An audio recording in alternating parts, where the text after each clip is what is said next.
Hello and welcome to another video. Today we'll take a look at the Order Number 1 from 1917. We'll take a look, as always, at the historical context, issuance of the Order Number 1, the key provisions of Order Number 1, the impact on military discipline, political repercussion, social and economic effects, the role of soldiers' committees, the opposition and criticism, and the historical significance, as well as the cultural impact and key dates and events. Let's start off with the historical context. Well, it's the February Revolution. The abdiction of Tsar Nikolaus II in the March of 1917 led to the establishment of the provisional government alongside the Petrograd Soviet, creating a dual power structure in Russia. Russia faced severe military defeats in World War I, economic hardship, and social unrest, undermining the authority of the provisional government. A book that highlights this is called A People's Tragedy, The Russian Revolution, by Orlando Fix. He provides context on the February Revolution and the conditions leading to the Order Number 1. A quote of his is, "The chaotic aftermath of the February Revolution set the stage for radical changes within the Russian military and society." Now let's take a look at the issuance of Order Number 1. Well, it was issued on March the 1st of 1917 by the Petrograd Soviet, specifically the Soviet's Executive Committee, without the consent of the provisional government. It aimed to democratize the military by establishing soldiers' committees and asserting the soldiers' rights within the military structure. A book that more closely looks at this is called The Russian Revolution by Richard Pipes, and he discusses the issuance and implications of Order Number 1. He states that the Order Number 1 represented a bold assertion of the Petrograd Soviet's authority, directly challenging the traditional military command structure. Now let's take a look at the key provisions of Order Number 1. Well, it called for the creation of soldiers' committees in all military units, giving soldiers the right to elect representatives.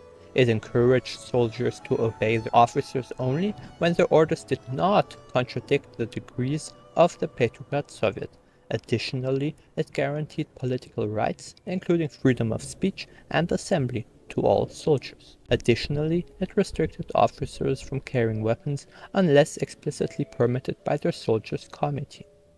A book about this is called The Soviet Experiment, Russia, the USSR, and the Successor States by Ronald Grigorsuni, who outlines the key aspects of Order Number 1. He states that the decree sought to democratize the military fundamentally, altering the traditional hierarchy and command structures as a whole. The impact on military discipline. Well, there was of course some erosion of authority. The order effectively undermined the authority of military officers, leading to a breakdown in discipline and command. Additionally, there was a fragmentation. Many units became disorganized as soldiers began to challenge and refuse their officers' command, leading to chaos at the front. A book that also looks at this is called War and Revolution, the Russian Civil War from 1917 to 1923 by Ivan Maudsley, which discusses the military implications of Order Number 1. Order Number 1's impact on military discipline was profound, leading to a significant erosion of the command structure, says Ivan Maudsley. There was, of course, which is our next point, some political repercussions. Well, this order undermined the provisional government, so the order exacerbated the tensions between the provisional government and the Petrograd Soviet, leading to a power struggle. It also enhanced the influence of the Soviets, particularly among the military rank and file, who increasingly looked to the Soviets for direction. A book that examines this more closely is called The Russian Revolution, A New History by Sean McMakin. He analyzes the political ramifications of the order. Order Number 1 served as a turning point in the power dynamics between the provisional government and the Soviets, tilting the balance towards the latter. This is what Sean McMakin said in his book. Now we have the social and economic effects. Well, the principles of Order Number 1 inspired similar actions among workers, leading to the formation of workers' committees in factories and elsewhere. the empowerment of workers' committees led to strikes and disruptions in industrial production, further straining the war economy.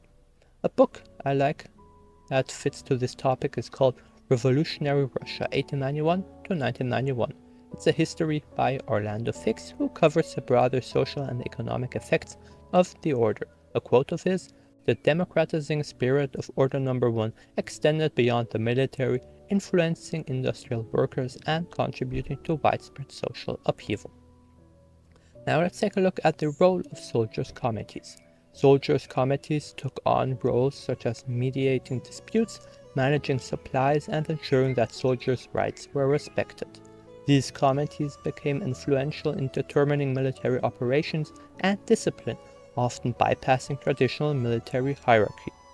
Soldiers' committees emerged as powerful entities, fundamentally reshaping the internal dynamics of the military, says Mark von Hagen in his book The Soldiers' Revolution: Soviet Power in the Russian Army between 1917 and 1918. Now, let's take a look at the opposition and criticism. Well, of course, we have criticism from the military commanders. Many military commanders and the provisional government criticized the order for destabilizing the armed forces and undermining the war effort. The order sparked debate on the balance between democratic principles and military discipline, with varying opinions on its appropriateness.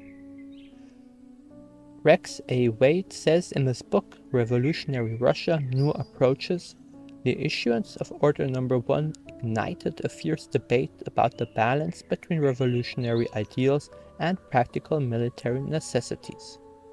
It also includes various perspectives on the opposition to Order Number 1. The historical significance. Well, it acted as a sort of a catalyst for the Bolshevik Revolution.